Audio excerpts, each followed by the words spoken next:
Bienvenue dans cette seconde capsule sur les signaux et capteurs, où nous allons nous intéresser aux relations entre grandeurs électriques.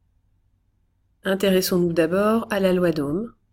La loi d'Ohm relie l'intensité et la tension aux bornes d'un conducteur ohmique ou résistance selon la relation U égale RI, avec U la tension en volts, I l'intensité exprimée en ampères et R la résistance en ohms, symbole oméga. Attention, la loi d'Ohm est valable en convention récepteur. Dans la convention récepteur, la tension est orientée dans le sens contraire de l'intensité.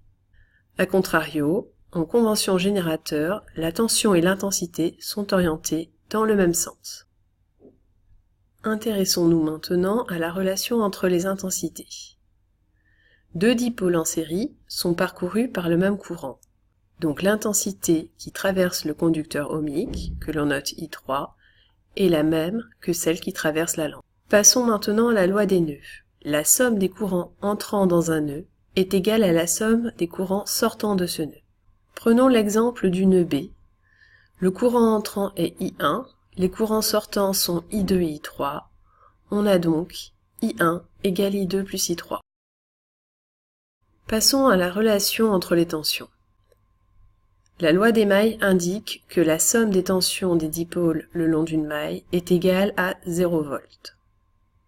Prenons l'exemple de la maille ABEN. Tout d'abord, on oriente la maille, puis on exprime les tensions, UPN aux bornes du générateur, UAP aux bornes du conducteur ohmique, UBA, puis UEB, et enfin UNE. La loi des mailles s'écrit UPN plus UAP plus UBA plus UEB plus UNE égale 0 V.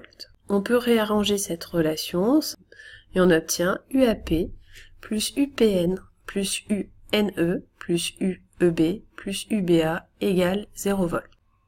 Grâce à la loi des mailles, on retrouve la loi d'additivité des tensions des dipôles en série que vous connaissez depuis le collège. Prenons l'exemple de la maille ABDE. On oriente la maille, on a UAE, UBA, UDC et UED. On écrit la loi des mailles, mais on s'aperçoit que UBA et UED sont nuls puisqu'il s'agit de tensions aux bornes de fil de connexion. On obtient alors UAE plus UDC plus UCB égale 0.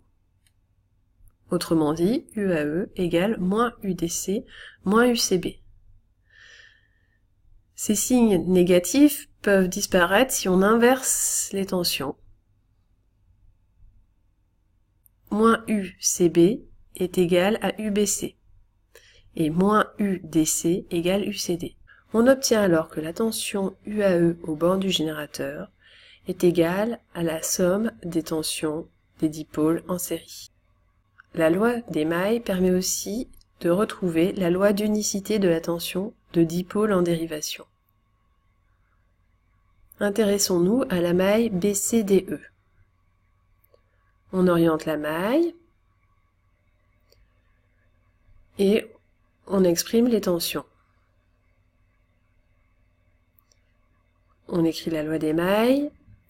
Comme tout à l'heure, UCB et UED sont des tensions aux bornes des fils, donc elles sont nulles. On obtient donc que UDC plus UBE égale 0 V. On obtient alors UDC égale moins UBE. On peut remplacer moins UBE par UEB et on obtient que UDC est égal à UEB, loi d'unicité de la tension de dipôles en dérivation. Voici ce qu'il faut retenir de cette capsule. Tout d'abord, la loi d'Ohm. U égale RI, qui est valable en convention récepteur. Ensuite, la loi des nœuds. Au nœud B, I1 égale I2 plus I3. Enfin, la loi des mailles. Il faut d'abord orienter la maille, puis flécher les tensions, pour obtenir que la somme des tensions dans une maille est égale à 0 V. Je vous dis à bientôt pour une prochaine capsule.